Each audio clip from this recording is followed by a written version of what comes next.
Bismillahirrahmanirrahim. Alhamdulillahi rabbil alamin wal aqibatu lil muttaqin wala udwana illa 'alal zalimin. Wa asyhadu an la ilaha illallah wahdahu la syarika lah waliyul muttaqin. Wa asyhadu anna nabiyyana Muhammadan abduhu wa rasuluhu as-shadiqul amin. Allahumma salli wa sallim wa barik ala nabiyyina Muhammadin wa ala alihi wa ashabihi ajma'in. Ma ba'du. Ma'asyiral ikhwah rahimani wa rahimakumullah. Tidak bosan-bosannya kita senantiasa untuk bersyukur kepada Allah, membasahi lisan-lisan kita dalam memujinya atas limpahan berkah karunia. Sampai pada hari ini, hari kedua di bulan suci Ramadan 1443 Hijriah. Kembali Allah Subhanahu wa taala menemukan kita dengan bulan ini bikuli surur wa farah, dengan penuh kegembiraan, kebahagiaan. Bagaimana tidak, pada bulan ini Allah Subhanahu wa taala memberikan kelimpahan yang sangat banyak kepada kita, berupa berkah di dalam kehidupan, berupa ampunan untuk semua kesalahan-kesalahan yang telah kita lakukan. Allah memberikan kesempatan pintu taubatnya dibuka selebar-lebarnya pada bulan ini. Maka ini adalah kesempatan bagi kita untuk senantiasa memperbanyak amalan soleh. Kita mengetahui bahwa yang namanya amalan soleh itu adalah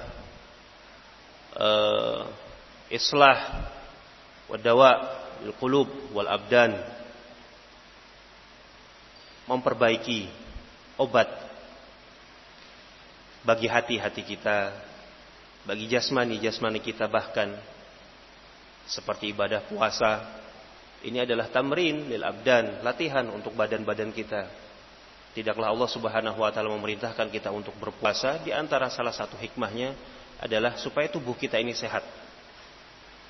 Dan di antara tujuan juga adalah untuk memperbaiki hati kita, membersihkan hati kita dari penyakit-penyakit.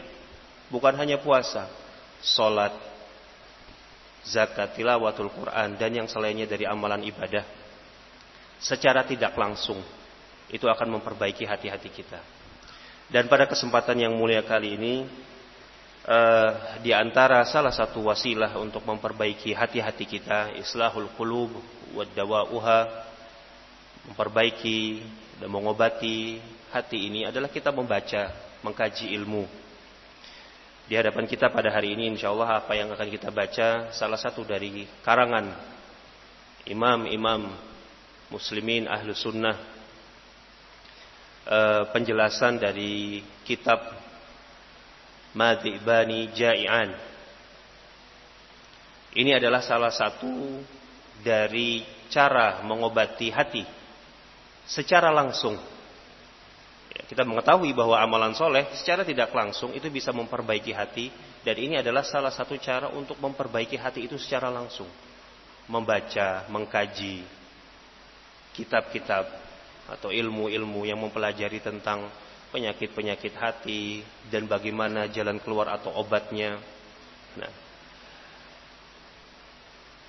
hadis Madhi Bani Ja'iani, hadis yang ma'ruf yang telah kita ketahui bersama. Al-Hafidh Ibn Rajab Al-Hambali kemudian mengarang suatu risalah dalam menjelaskan tentang hadis tersebut. Maka jadilah sebuah risalah, tulisan singkat, Syarhu Hadis Madhi Bani Ja'ian, penjelasan hadis Madhi Bani Ja'iani. Berkata Al-Hafidh Ibn Rajab Al-Hambali, beliau seorang alim yang wafat pada tahun 795 Hijriah. Umur beliau tidak melebihi dari 60 tahun, yakni usia yang sangat muda ketika wafat. Akan tetapi hasil karangan yang beliau persembahkan kepada kita begitu banyaknya dan sangat bermanfaat. Ya. Di antara yang terkenal adalah syarah Sahih Al-Imam Bukhari, syarah Bukhari, Fathul Bari. Sama seperti karangan Al-Hafidz Ibnu Hajar dengan nama yang sama, Fathul Bari. Akan tetapi sangat disayangkan Ibnu Rajab Al-Hambali tidak menyelesaikan syarah Sahih Bukhari tersebut. Ya, masih kurang. Dan para a'immah, para ulama mengatakan thariqah, cara yang ditempuh oleh Al-Hafidz Ibnu Rajab Al-Hambali dalam menjelaskan hadis-hadis Sahih Al-Bukhari itu lebih dekat dan lebih baik, lebih dekat dan lebih menyerupai dengan thariqatus salaf dalam menjelaskan. Beliau menjelaskan hadis dengan hadis, hadis dengan ayat, hadis dengan perkataan para ulama. Ya. Berbeda dengan Al-Hafidz Ibnu Hajar Al-Asqalani di dalam Fathul Barinya, para ulama mengkoreksi, ada mencatat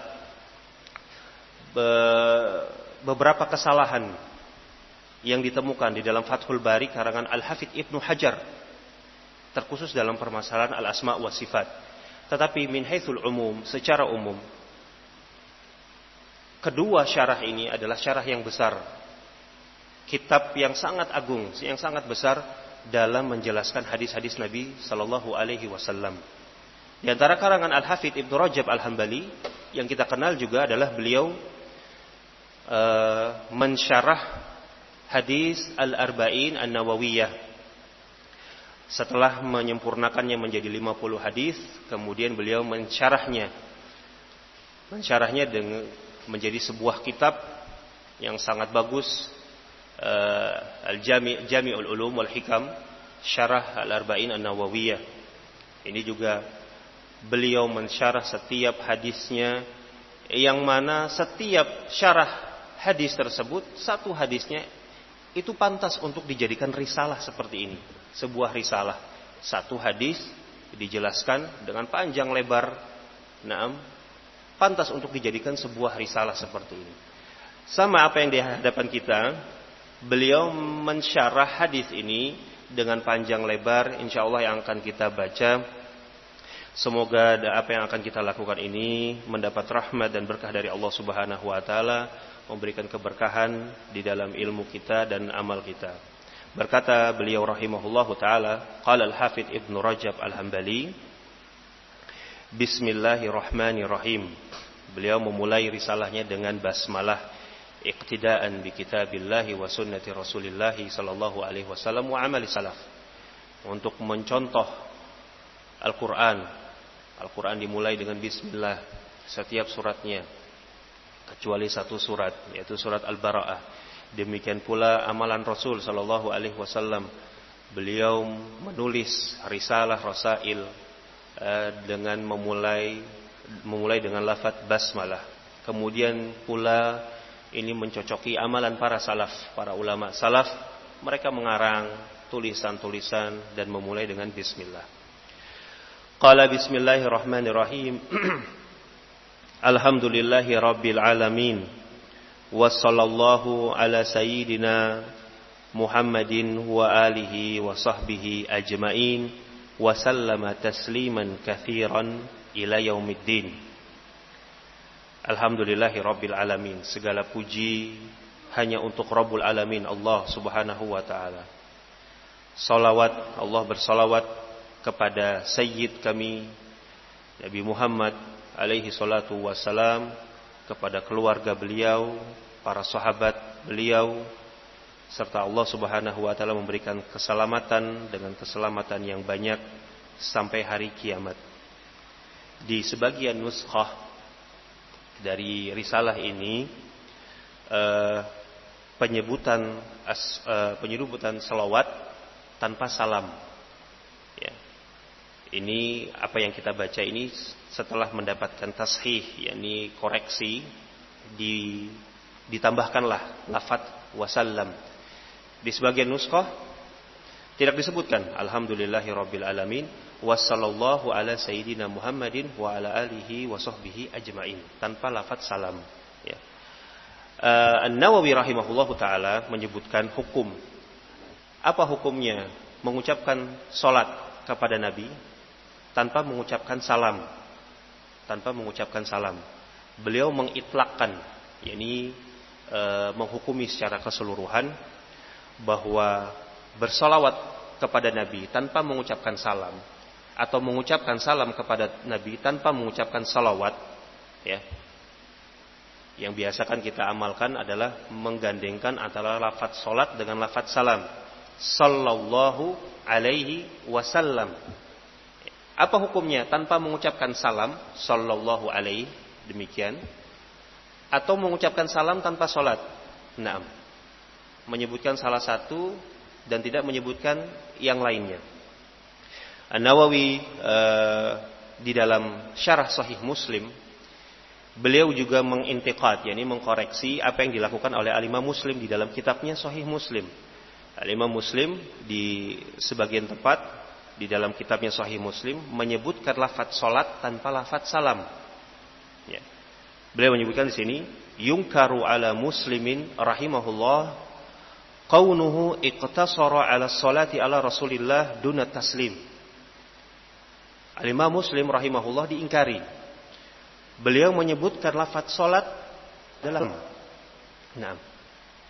Waqad amarana Allah taala bihima jami'an. Beliau menyebutkan bahwa bersalawat, mengucapkan salat dan salam kepada Nabi ini adalah perintah Allah kepada kita. Allah menyebutkan di dalam Al-Qur'an, ya ayyuhalladzina amanu sallu alaihi wa sallimu tasliman.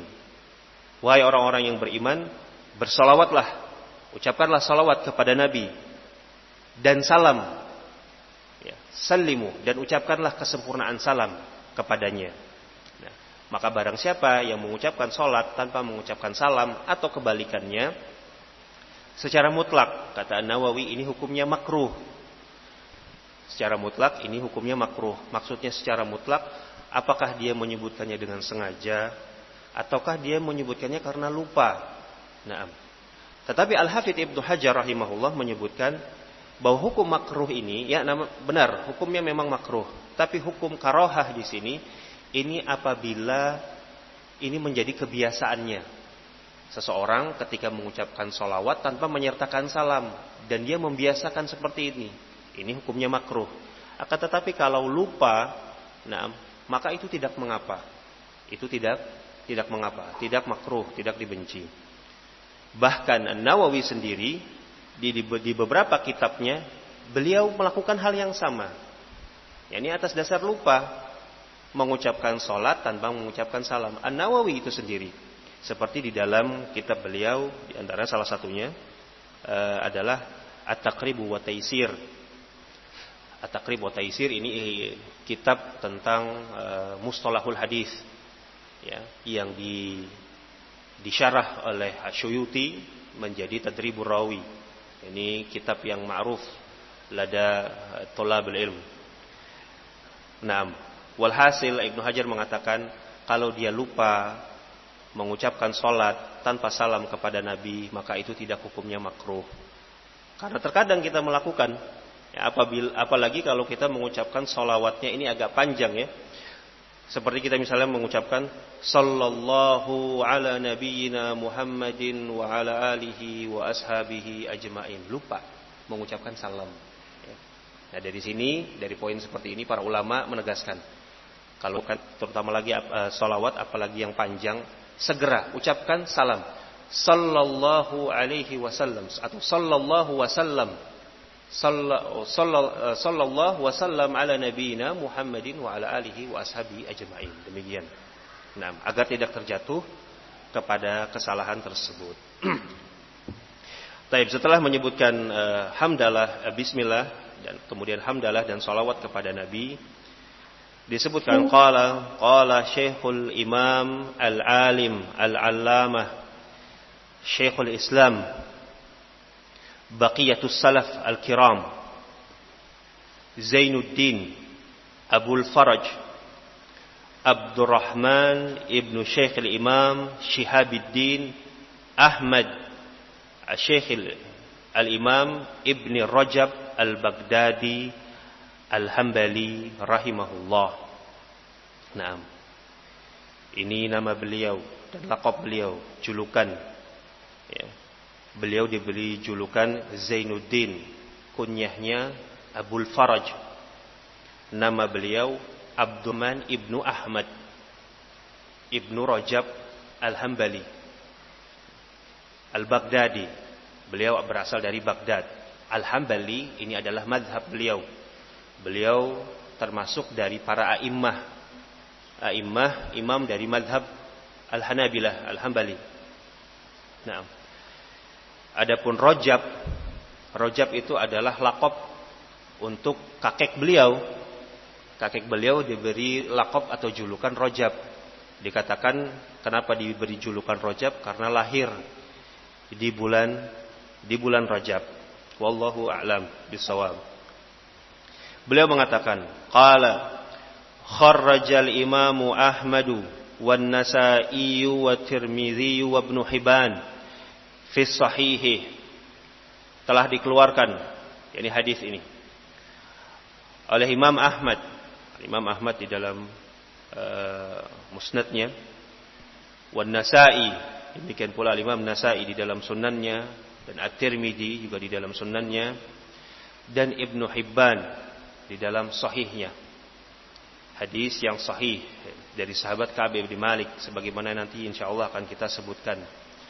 Demikian pula hadis ini disebutkan oleh Ad-Darimi di dalam sunannya. Sebelum kita baca, ada satu poin yang ingin kita sebutkan. Al-Hafidz Ibnu Rajab menyebutkan urutan para a'immah yang mengeluarkan hadis ini. Kharaja al-Imam Ahmad wan Nasa'i wa Tirmidzi wa Ibnu Hibban. Ini diantara salah satu thariqah salaf dalam mengarang atau menyebutkan hadis.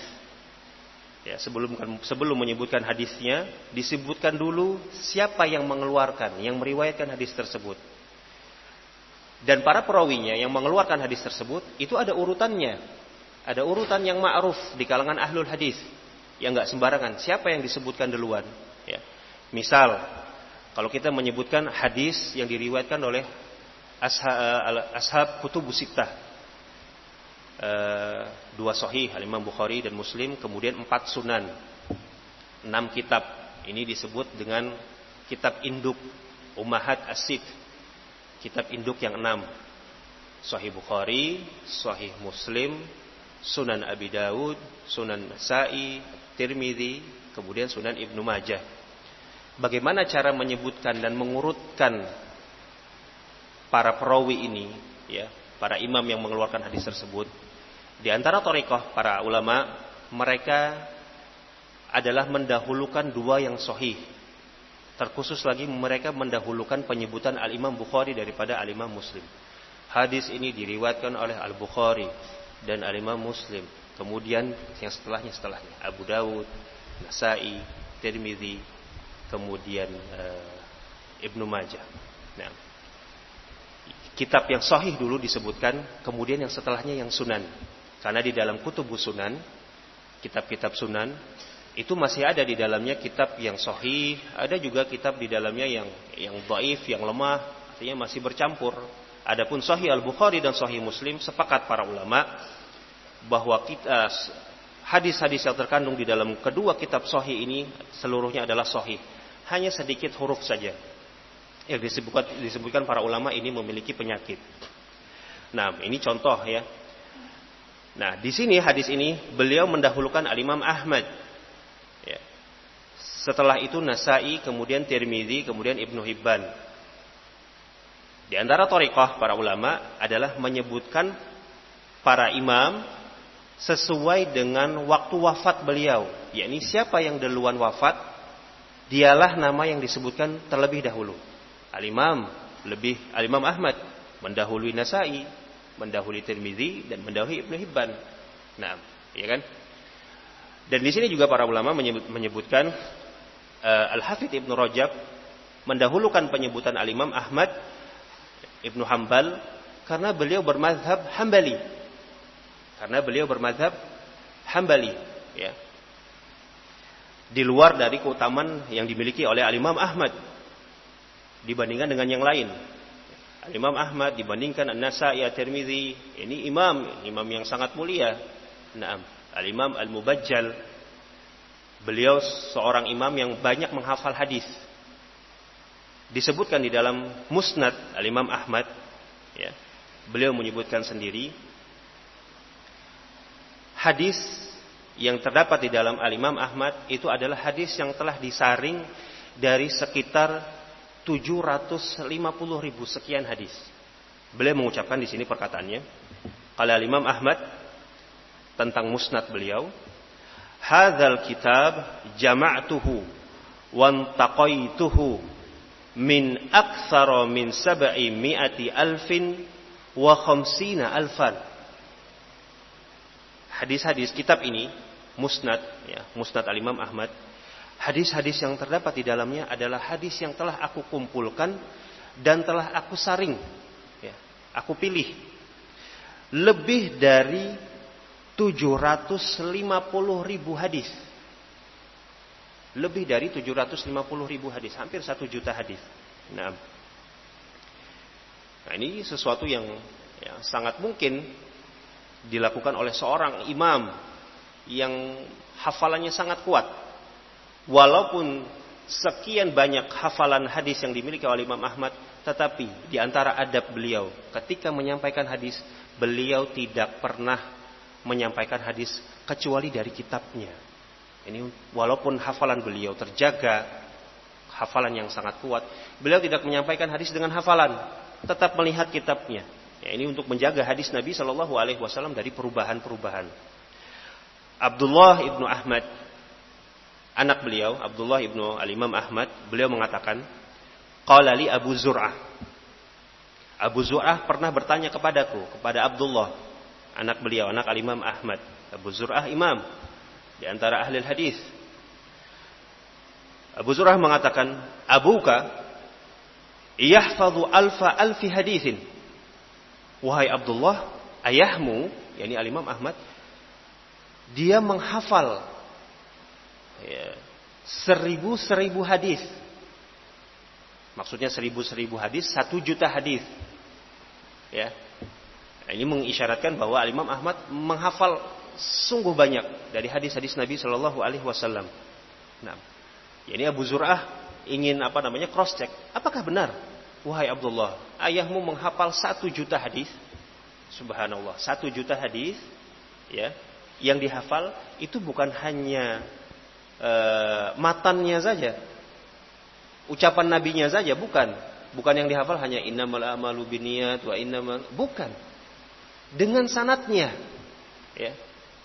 Dengan sanadnya. Dari siapa? Imam Ahmad itu mengambil dari gurunya mengambil dari syekhnya, haddatsana fulan an fulan an fulan an sahabiyin anin nabi. Matan dengan sanadnya 1 juta hadis. Nah, Abu Zur'ah bertanya, apakah benar seperti ini? Nah, Abdullah mengatakan, qala, na'am, wa ma yudrik? Wa ma yudrik? Dari mana kamu tahu? Ya. Ya, mungkin saja ini benar. Nah, qala, Abu Zur'ah mengatakan, qala dzakartuhu fa akhadtu alaihi al-abwab, atau Abdullah, ya, afwan. Dzakartuhu, aku bermudzakarah, aku belajar darinya. Ini aku mengambil hadis darinya, dari ayahku. Fa akhadtu alaihi al-abwab, dan aku mengambil darinya beberapa bab-bab permasalahan. Nah, bagaimana kamu tahu? Ya, saya bermudzakarah dengannya. Kita bisa mengetahui ilmu seseorang apabila kita memurojaah dengannya, bermudzakarah dengannya. Oh ya, ternyata si fulan ini subhanallah, dalam permasalahan ini dia memahaminya, dalam permasalahan ini dia hafal hadis ini. Nah, ya. Al-Imam Ahmad, Al-Imam Al-Mubajjal, sungguh mulia, menghafal sekian banyak hadis Nabi Shallallahu Alaihi Wasallam. Ya. Bahkan tentang fitnah yang dilalui oleh Al-Imam Ahmad, nah, para ulama mengatakan yang maknanya bahwa Allah Subhanahu Wa Taala telah menolong Islam ini melalui Al-Imam Ahmad. Yaumul Mihnah, ketika hari fitnah, ujian, yaitu fitnah tentang Al-Quran itu kalamullah ataukah makhluk. Al-Imam Ahmad dengan hidup dan matinya mempertahankan akidah ahlu sunnah, Al-Quran itu kalamullah, sifat Allah, bukan makhluk.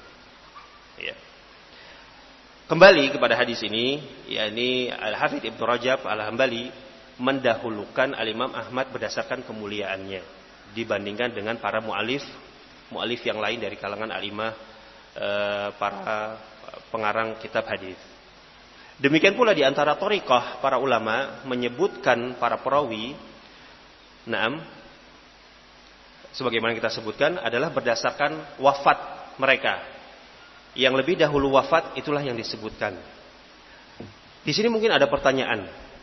Al-Hafidz Ibnu Rajab menyebutkan kharaja al-Imam Ahmad wa Nasa'i wa Tirmidzi. Beliau menyebutkan al-Imam Ahmad, ini tidak ada iskal. Iya, al-Imam Ahmad lebih wafat terlebih dahulu daripada yang lainnya. Akan tetapi iskalnya adalah Al-Hafidz Ibnu Rajab menyebutkan al-Imam An-Nasa'i terlebih dahulu, setelah itu al-Imam Tirmidzi. Pertanyaan, siapakah yang lebih wafat terlebih dahulu? Al-Imam An-Nasa'i atau At-Tirmidzi? Jawabannya adalah At-Tirmidzi lebih dahulu wafat. An-Nasa'i ini bahkan ashabus sunan yang paling terakhir yang wafat. Ya kan? Tetapi kenapa kok Al-Hafidz Ibnu Rajab lebih mendahulukan An-Nasa'i daripada At-Tirmidzi? Nah, ini pertanyaannya mungkin. Maka di sini dijawab, ini berdasarkan karangan atau kitab sunan yang dikarang oleh mereka. Sunan At-Tirmidzi dengan Sunan An-Nasa'i. Kalau ditinjau dari kekuatan, yakni mana yang lebih kuat? Syarat sahih Sunan Tirmidzi atau syarat sahihnya Sunan An-Nasa'i? Para ulama sepakat menyebutkan Sunan An-Nasa'i itu lebih sahih, yakni syarat sahihnya lebih kuat daripada Sunan At-Tirmidzi. Kenapa? Di dalam Sunan Tirmidzi masih di sana diriwayatkan hadis-hadis orang-orang yang muttaham, orang-orang yang tertuduh berdusta, muttahamun bil kadzib, ya. Seperti Muhammad ibnu Sa'id al-Maslub. Muhammad ibnu Sa'id al-Maslub ini seorang muttaham bil kadzib, ya. Al-Hafidz Az-Zahabi mengatakan tentang Muhammad bin Sa'id al-Maslub, kadzabun, salbun fi zandaqah. Al-Maslub ini orang yang kadzab, pendusta. Salbun fi zandaqah. Ini punya orang yang zindik tulen. Ya, orang yang zindik dan dia tulen, kafir. Memiliki pemahaman zindik, zandaqah. Tetapi Al-Imam At-Tirmidzi masih meriwayatkan hadis darinya. Berbeda dengan An-Nasa'i. Syarat di dalam Sunan An-Nasa'i itu lebih kuat. Dan hadis-hadis yang disebutkan di dalam Sunan Nasa'i itu andhaf, yakni lebih bersih, lebih rapi daripada hadis-hadis yang diriwayatkan di dalam Sunan At-Tirmidzi. Oleh karena itu beliau lebih mengedepankan An-Nasa'i daripada At-Tirmidzi. Wa illa An-Nasa'i ditinjau dari wafatnya, beliau akhiran, ya, lebih akhir wafatnya dibandingkan dari ashabus sunan yang lain. Qala kharrajal Imam Ahmad wan Nasa'i wa Tirmidzi wa Ibnu Hibban. Demikian pula dikeluarkan oleh Ibnu Hibban di dalam sahihnya.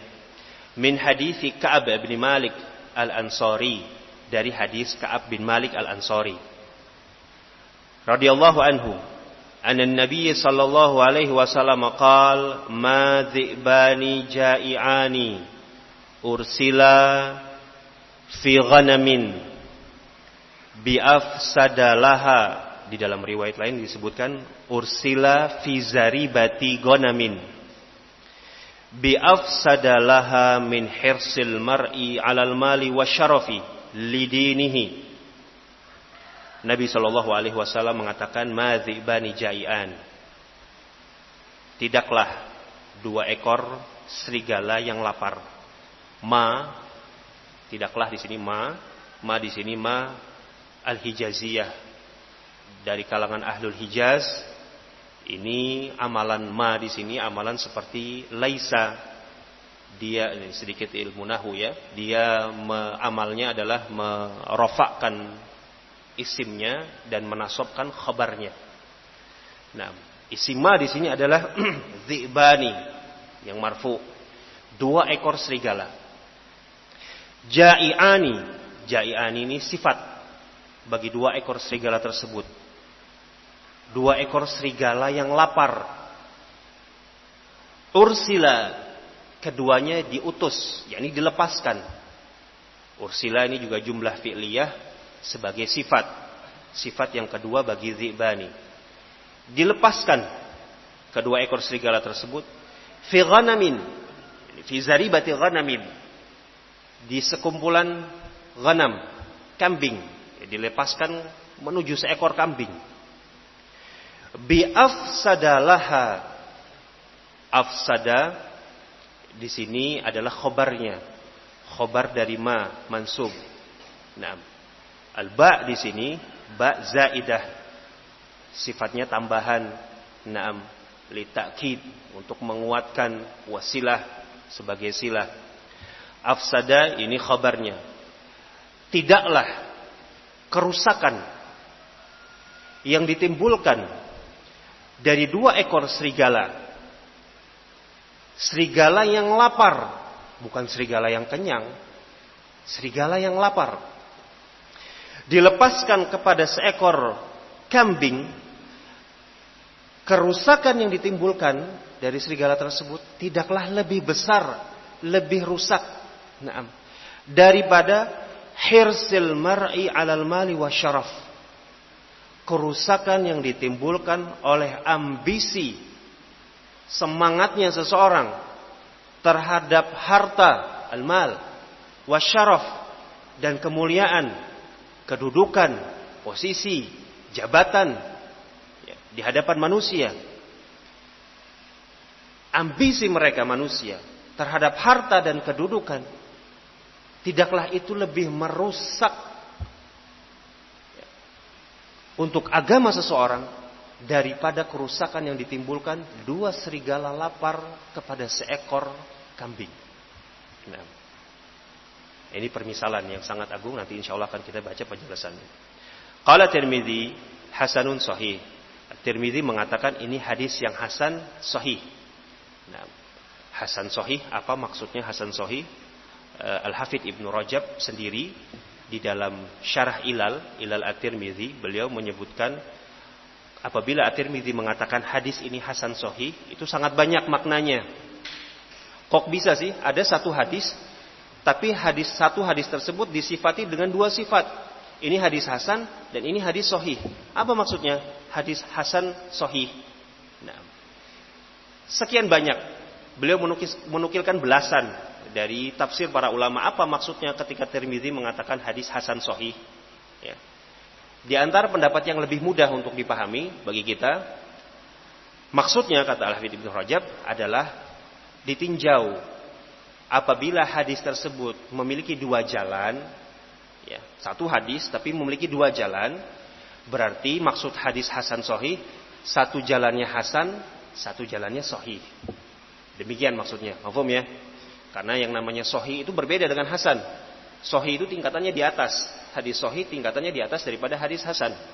Nah, apabila dikatakan ini hadis hasan, ini hadis sahih, maksudnya ada 2 jalan. Satu jalannya hasan, satu jalannya sahih. Apabila dia ditinjau dari misalnya hadis tersebut hanya ternyata memiliki 1 jalan saja. Ya. Apa maksudnya hasan sahih? Al-Hafidz Ibnu Rajab mengatakan ini taraddud, ini syak, ini keraguan dari Tirmidzi. Tirmidzi terkadang menilai hadis itu hasan, terkadang menilai hadis itu sahih.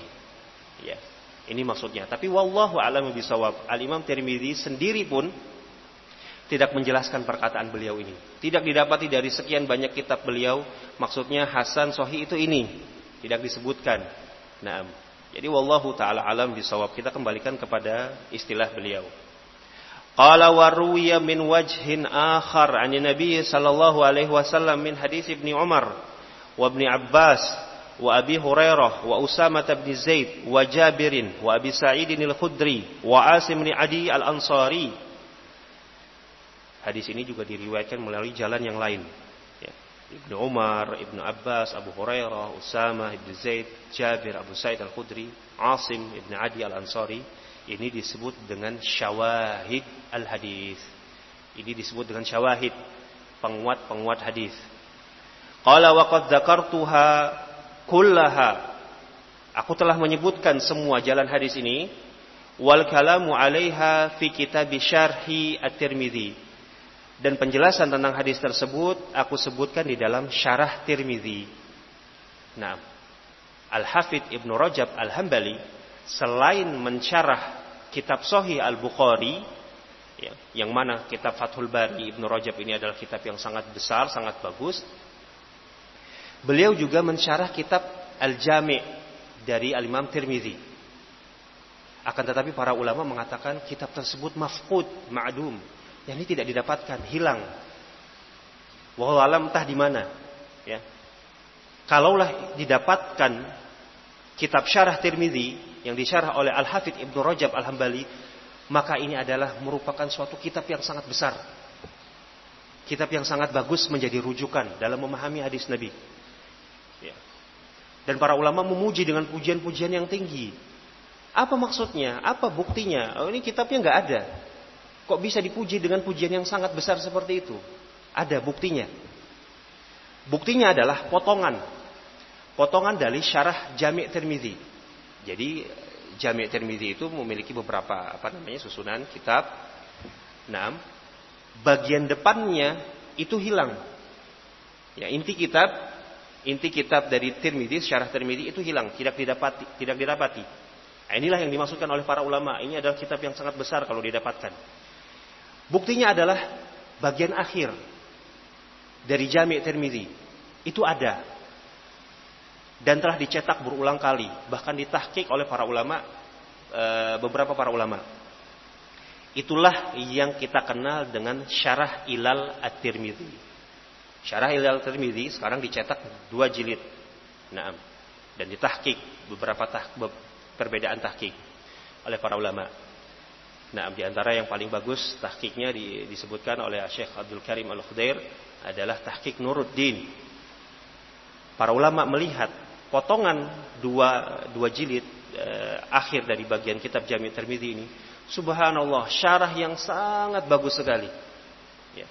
Kalau yang di belakangnya ini saja bagus, ya, bagaimana yang dengan di depannya, inti kitabnya. Nah, inilah artinya pujian para ulama itu beralasan. Ya. Akan tetapi sangat disayangkan kitab syarah Tirmidzi dari Al-Hafidz Ibnu Rajab Al-Hambali itu tidak didapatkan. Tayyib. Allah taala alam, sampai di sini insyaallah. Untuk selanjutnya, insyaallah akan kita bahas di pertemuan berikutnya ba'da zuhur di waktu yang sama biidznillah. Wa akhiru da'wana alhamdulillahi rabbil alamin. Wa sallallahu wasallam wa baraka ala nabiyyina Muhammadin wa ala alihi wa sahbihi ajma'in. Tafaddalu barakallahu fikum.